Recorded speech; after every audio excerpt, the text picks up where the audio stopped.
ایسے سرکار وہاں بچوں کے ساتھ کھیلتے ہیں جی، وہاں جا کے سرکار کو ایک ڈفرینٹ ایکسپیرینس مل رہا ہے.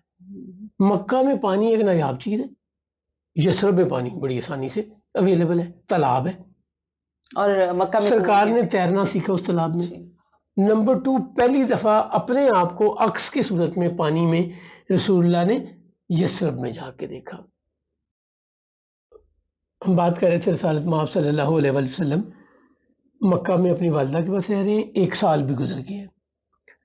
جب سال گزرتا ہے نا تو سیدہ آمنہ اپنے سسر جناب عبد المطلب سے کہتی ہیں کہ میں یثرب جانا چاہتی ہوں. اب یثرب میں کیا اٹریکشن ہے؟ سرکار کے والد وہاں دفن ہے، سیدہ آمنہ کا ننیال یا میکا ہے نا، میکا ہے، جی جی، اور جناب عبد المطلب کا ننیال بھی ہے. جی جی جی بالکل. سیدہ سلمہ بنت عمرو جناب ہاشم بن عبد مناف کی وائف جن سے شیبہ پیدا ہوئے، وہ مدینہ کی رہنے والی بنو نجار قبیلہ تھا، اور سیدہ آمنہ بنو زہرہ سے جو مدینہ میں سیٹلڈ ہے، یثرب میں سیٹلڈ ہے. تو جناب عبد المطلب انہیں اجازت دیتے ہیں. اچھا، اب اس زمانے کی سیفٹی دیکھیں اور اس زمانے کی فیمیل ویمن ایمپاورمنٹ دیکھیں. ہمیں تو پتہ نہیں کون سا اسلام لوگ بتاتے ہیں، ہم نے تو عورتوں کو کسی جگہ بند کر کے ہم سمجھتے ہیں دین یہی ہے جی. اب مدینہ منورہ یا یثرب جا کون رہا ہے؟ 2 اونٹنیاں، 2 خواتین، اور ایک پہ سیدہ آمنہ، دوسرے پہ ام ایمن برقہ بنت سالبہ، اور رسول اللہ صلی اللہ علیہ وسلم جن کی عمر 6 سال ہے. اب امیجن یوں کیجئے کہ ایک پہ تو مالکن یا رئیس زادی، رئیس سیدہ آمنہ، جناب عبد المطلب کی بہو، جناب وہب بن عبد مناف کی بیٹی، بڑے گھروں سے بڑی خاتون، اور دوسرے پہ 6 سال کے بچے کو سنبھالا ہوا ہے ام ایمن نے جی. اب یہ 2 خواتین 10 دن کا سفر منیمم 12-14 ہو سکتا ہے. کیوں ہو سکتا ہے؟ گرمی زیادہ ہے، سردی زیادہ ہے، اونٹ کہیں زیادہ نہیں چلا، آرام کرنے میں زیادہ وقت لگ گیا، یا آپ نے سوچا اچھا ابھی تھوڑی دیر بعد نکلیں گے. کوئی آپ نے قسم تو نہیں اٹھائی ہوئی نا کہ آپ نے 10-12 دن 2 خواتین 6 سال کا بچہ مکہ سے یثرب جا رہی ہے. ویمن امپاورمنٹ، وہی جو ہم نے تھوڑی 2-3 نشستوں پہلے بات کی تھی نا کہ دیکھنے کا اینگل ہے، یہ دیکھنے کا فرق اینگل ہے. سلمہ بنت عمر جناب ہاشم جن سے شادی کرتے ہیں وہ تاجر، اور اس زمانے انڈیپینڈنٹ تجارت کرتی ہیں اور شرط رکھتی ہیں نہ تجارت چھوڑوں گی شادی کے بعد، نہ مدینہ منورہ یا نہ یثرب چھوڑوں گی. وہ کہتے ہیں آل رائٹ. سیدہ خدیجہ ام المومنین سلام اللہ علیہا تاجر ہے، رسول اللہ سے شادی کرتی ہیں اور شادی کا پروپوزل بھی سیدہ بھیجتی ہیں، اور پھر سرکار کو کہتی ہیں کہ اب اپنے چچا کو میرے چچا کے پاس بھیجیں تاکہ وہ یہ بات اور معاملات طے کریں. جی، ویمن امپاورمنٹ میں کہنا اس چاہتا سے ہوں. ہمیں عرب کلچر کی بھی سمجھ آتی ہے کہ اس زمانے میں، اب آپ یہ دیکھیں اعجاز صاحب کہ یہ کتنا بڑا ایک تضاد بھی ہمیں نظر آتا ہے بظاہر، کہ یہ وہ زمانہ بھی ہے کہ جس میں کچھ قبیلے بیٹیوں کو زندہ درگور کر رہے ہیں، اور دوسری طرف ہمیں ویمن امپاورمنٹ بھی نظر آتی ہے. آپ کے پاکستان میں بچیوں کی قرآن کریم سے شادی ہوتی ہے؟ ہوتی ہے. کس لیے؟ جائیداد نہ دینی پڑے. کہاں ہوتی ہے؟ گوٹھ دیہات کنزرویٹو ایریاز میں. لاہور میں تو بچیاں ڈرائیو بھی کر رہی ہیں، جاب بھی کر رہی ہیں. سو یہ تو ہر زمانے میں ہر جگہ ہی ایسے ہے، ویسٹرن کلچر میں بھی ایسے ہے، آرتھوڈاکس وہاں پہ بھی ہیں جی. سو بنیادی طور پہ ہمیں ٹھیک پورا کلچر بتایا ہی نہیں جاتا، ہمیں پک اینڈ چوز ہے. ہمیں یہ تو تاریخ میں بڑھایا جاتا ہے وہ بیٹیوں کو زندہ درگور کر دیتے تھے، یہ کوئی نہیں بتاتا کہ بیٹیوں کو اتنی امپاورمنٹ بھی تھی. وہی بات ہے، اور یہ بھی نہیں بتایا جاتا یہ کون کہ تھے؟ ہر قبیلہ بیٹی کو زندہ درگور نہیں کرتا تھا، چند ایک قبیلے تھے. قریش میں سے کوئی ایک نہیں. آپ نے مجھے ایک بندے کے بارے میں تو میرا خیال میں نے کہیں پڑھا کہ وہ اس طرح سے لوگوں کو پیسے دیتا تھا اور منع ایک کرتا صحابی، تھا. جی ایک صحابی، جی وہ کہتے ہیں کہ میں کسی سے ملنے گیا، مستدرک کی جی روایت ہے، مستدرک للحاکم کی، تو بزرگ بیٹھا ہوا تھا، اندر سے کچھ شور ہوا تو اس نے پوچھا بیٹا ہوا ہے یا بیٹی ہوئی ہے؟ تو انہوں نے کہا بیٹی ہوئی ہے. اس نے کہا قتل کر دو. انہوں نے اس بوڑھے سے کہا قتل نہ کرو، مجھے دے دو، میرا اونٹ لے لو، مجھے دے دو.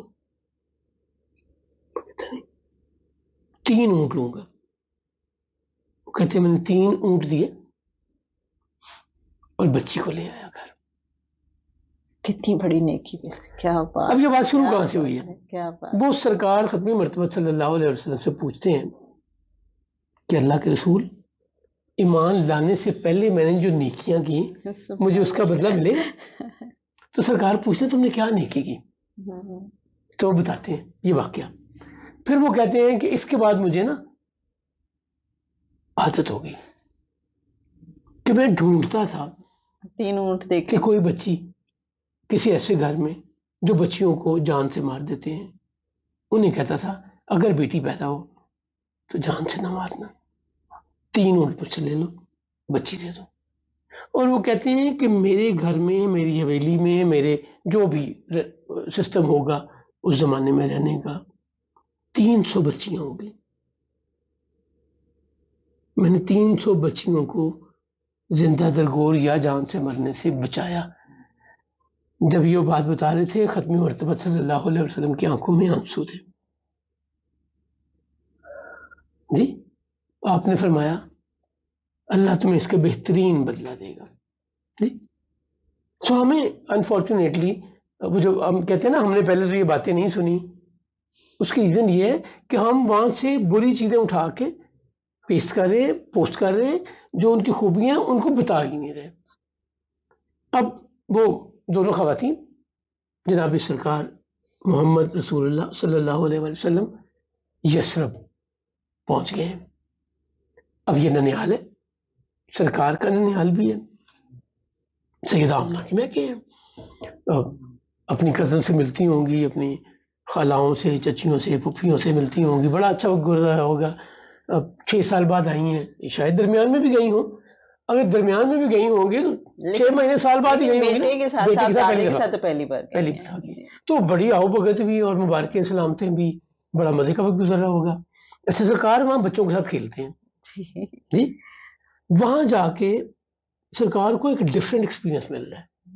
مکہ میں پانی ایک نایاب چیز ہے، یثرب میں پانی بڑی آسانی سے اویلیبل ہے، تالاب ہے، اور مکہ میں سرکار نے تیرنا سیکھا اس تالاب میں. نمبر 2 پہلی دفعہ اپنے آپ کو عکس کی صورت میں پانی میں رسول اللہ نے یثرب میں جا کے دیکھا. ایک مینارہ ہے، اس پہ پرندے بیٹھتے ہیں، بچے کیا کرتے ہیں؟ پتھر مار کے اڑاتے ہیں. مطلب بچے ہمیشہ سے یہ کرتے ہیں نا، وہ اس کو فن سمجھتے ہیں کہ اس پرندوں کو مارنا ان کا مقصد نہیں ہے، وہ اسے اڑتا دیکھنا چاہتے ہیں. سرکار بھی بچوں کے ساتھ، ایک بچی انیسا نام کی ہے وہاں پہ، وہ بھی ان کے ساتھ ہے. انار دیکھے ہیں وہاں پودے، امرود دیکھے ہیں، سیب دیکھے ہیں، سنترے دیکھے ہیں. یہ چیزیں مکہ میں نہیں ہوتی تھی. کنویں، مکہ میں کنواں، پتھروں کے پہاڑ، کنواں ایک بہت ہی بڑی چیز. وہ تو زمزم وہاں پہ ایک معجزہ تھا، یہاں پہ کنویں بھی دیکھ رہے ہیں. پھر وہاں پہ چکیاں بھی ہیں جن میں مختلف چیزیں پیسی جاتی ہیں، گندم ہے، کچھ اور چیزیں ہیں، وہ اونٹوں سے چلتی ہیں. ہمارے یہاں تو بیل سے چلتی ہیں نا. اچھا اونٹوں سے ہمارے یہاں تو بیل سے چلتی ہیں نا. جی جی جی. یہ جو تیل نکالتے ہیں وہ بھی کولو پہ بھی وہ گھوم رہے ہوتے ہیں. ہم جب کرتے ہیں کاشتکاری کرتے ہیں، ویسے اونٹوں پہ بھی دیکھا ہے ہمارے یہاں پہ کچھ بعض اوقات اونٹ بھی. ٹھیک ہے وہاں پہ سب کچھ اونٹ کرتے تھے. ہاں جی ٹھیک ہے. وہ کاشتکاری بھی اونٹ کر رہے ہیں، ہل بھی چلانا ہے تو اونٹوں سے چلا رہے ہیں. کہیں چکی پیسنی ہے تو اونٹ ہے، کہیں کولو تیل ہے نکالنے کے لیے ایکسٹریکٹر تو وہ بھی ٹھیک ہے اونٹ ہے. یہیں پر رسول اللہ نے چمڑے سے بنتی ہوئی مختلف چیزیں اور چمڑے سے رنگنے والی چیزیں. بنو نذیر یہودیوں کا ایک قبیلہ ہے جو یثرب میں اس وقت آباد ہے. بنو نذیر کیا کرتے تھے؟ نذیر ایک درخت کا نام ہے, سوری قریظہ ایک درخت کا نام ہے. چھال کو شاید جی بولتے ہیں نا, چھال کو, درخت کی درخت کی چھال چھال کو کو, قریظہ. وہ رنگنے کے نام کام آتی تھی. بنی قریظہ نہیں, بنی ندیر نہیں, بنی قریظہ. جی بنی قریظہ رنگتے ہیں, وہ چمڑا بھی رنگتے ہیں. ٹھیک ہو گیا. وہیں پہ برتن چاندی کے, سونے کے, کچھ اور دھاتوں کے برتن بناتے ہیں, بیچتے بھی ہیں, کرائے پہ بھی دیتے ہیں. اب کیا ہے, جو خرید نہیں سکتے اور ان کے ہاں کوئی پارٹی ہے, کوئی تقریب ہے, کوئی شادی ہے, کوئی اور موقع ہے, تو وہ کرائے پہ ان سے برتن لیتے تھے کہ ہمارے مہمان آنے. جیسے ہم کسی زمانے میں شادیوں کے لیے ٹینٹ سروس والوں سے برتن منگایا کرتے تھے. جی جی جی, وہ آتے تھے, 2 دن استعمال ہوتے تھے, اس کے بعد واپس لے جاتے تھے, وہ کرایہ لے لیتے بلکہ تھے. ابھی بھی ہے بہت سے ایریاز میں. جی ٹھیک, تو یہ سونے اور چاندی کے برتن, یہ بھی اور ڈیکوریشن بھی. اچھا, ڈیکوریشن بھی لوگ وہاں لے کے جاتے ہیں کچھ معاوضے پہ جی دیکھیں نا, استعمال کے لیے. اچھا, انسان ہمیشہ عقل مند رہا, اس نے اپنے زمانے کے اعتبار سے, اپنے حالات کے اعتبار سے ہمیشہ سولوشن نکالے. ٹھیک, تو ان کے یہاں بھی سولوشن اویلیبل ہے. اب رسول اللہ صلی اللہ علیہ وسلم کے لیے یثرب جانا از اے ڈفرنٹ ایکسپیرینس. جی ٹھیک, دوسرے یہاں پہ آپ نے نفاست سے, باریکی سے, مائنیوٹلی چیزیں بنتی ہوئی دیکھی. اچھا, اچھا, اب کڑھائی ہے نہیں, ایمبرائڈری. اب جو ایمبرائڈری مکہ میں ہو رہی ہے وہ موٹے دھاگے سے ہو رہی ہے, کپڑا بھی موٹا ہے, اور جو مدینہ منورہ میں ہو رہی ہے بڑی باریک بینی سے, بڑی خوبصورتی سے, ورک مین شپ, کرافٹ مین شپ مدینہ میں ڈفرینٹ ہے, زیادہ نازک, خوبصورت اور اچھی ہے. سو رسول اللہ صلی اللہ علیہ وسلم کے لیے موسم ڈفرینٹ ہے, کلچر بھی ڈفرینٹ ہے, کلچر ڈفرینٹ ہے. جی, پروفیشنز ڈفرینٹ ہیں, یہاں پہ پروفیشن بھی ڈفرینٹ ہے, پروڈکٹس بھی ڈفرینٹ ہیں. ٹھیک, اسی طرح پانی کے کیس میں تیرنا سرکار نے وہاں سیکھا ہے. ٹھیک, جی جی جی, اور ابھی بھی جب لوگ جاتے ہیں عمرہ یا حج کے لیے تو واپس آ کے کہتے ہیں کہ مزاج بھی فرق ہے. جی بالکل, مکہ کے لوگوں کا مزاج بھی فرق ہے, مزاج وہ بالکل بالکل. مکہ کے لوگوں کا اور مزاج ہے. جی, اچھا, یہ بھی نیچر ہے, جمال اور جلال والی کیفیت کچھ. چلے یہ ایک چیز ہو گئی نا, ایک اور بھی ہے. جی, جہاں پہ ہوں گے نا مشینیں, تو لوگوں کو مشینوں جیسی سوچ آ جائے گی. اقبال کیا کہتے ہیں, ہے دل کے لیے موت, مشینوں کی حکومت, احساس مروت کو کچل دیتے ہیں آلات. ٹیشو پیپر کلچر جتنا آپ کو امریکہ میں ملتا ہے کہیں نہیں ملتا. ڈسپوزیبل کلچر جتنا آپ کو امریکہ میں ملتا ہے باقی دنیا میں کہیں نہیں ملتا. جہاں پہاڑ ہوتے ہیں نا, وہاں لوگوں کے مزاج بھی سخت ہوتے ہیں, ورنہ گزارا نہیں ہوتا ان کا. جہاں پہ سبزہ, جہاں پہ لوگ آنے جانے, لاہور شہر ہم جس میں رہتے ہیں, زندہ دلانے لاہور کہتے ہیں, یہ اس کا ایک مزاج ہے.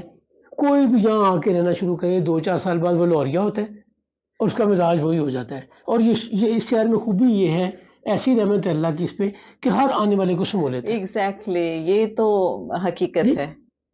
ایلین نہیں رہتا یہاں رہنے والا, 2-4-5 سال میں اس کی عادتیں, اس کی زبان, اس کا اٹھنا بیٹھنا. اور ایک مشہور ہے چیز لاہور کے بارے میں کہ بس میں چڑھتے ہیں, انجان ہوتے ہیں, اترتے تو گلے مل کے اتر رہے ہوتے ہیں اتنی جلدی. دوستی اور فرینڈ میں نے تو یہ بھی دیکھا کہ جو لاہور میں بسنا شروع ہو جاتے ہیں تو انہیں اپنے نیٹو ٹاؤن کی نسبت لاہور زیادہ عزیز ہو جاتا ہے. جی, اب اللہ نے کوئی رحمت اس شہر پہ مہربانی کی ہوئی ہے. ہم جو بات کر رہے تھے وہاں, سو سرکار نبی کریم صلی اللہ علیہ وسلم نے مدینہ منورہ جو اس وقت یثرب کہلاتا تھا جا کے ٹوٹلی ڈفرینٹ چیزیں آبزرو کی. اب اس کے ایک ڈائمینشن یہ بھی ہے کہ میرے مالک نے ایک ڈفرینٹ ایکسپوجر دیا ہے 6 سال کے بچے کو. بالکل ایسے ہی ہے جی, جس نے لیڈ کرنا ہے. بچہ نہیں, والدہ کے ساتھ گئے ہیں اور وہاں رہتے ہوئے اپنے والد کے مرکز پہ, قبر پہ بھی جاتے ہیں, جو کہ گھر میں دفن ہے. نابغہ جدی کا گھر ہے, بنو نجار کا ایک فرد ہے, رشتہ دار, اگر ڈائریکٹ رشتہ دار نہیں ہوگا تو وہ قریبی رشتہ دار ہوگا, قبیلے کا ہوگا جہاں پہ آپ دفن ہیں. اور یہ بھی روایات ملتی ہیں کہ جناب سیدہ آمنہ بھی جناب عبداللہ کی قبر پہ جاتی ہیں. آج کے لیے اتنا, انشاءاللہ پھر اگلی نشست میں فردر انشاءاللہ. اللہم صلی علی محمد النبی الامی الکریم وعلی آلہ وصحبہ وبارک وسلم.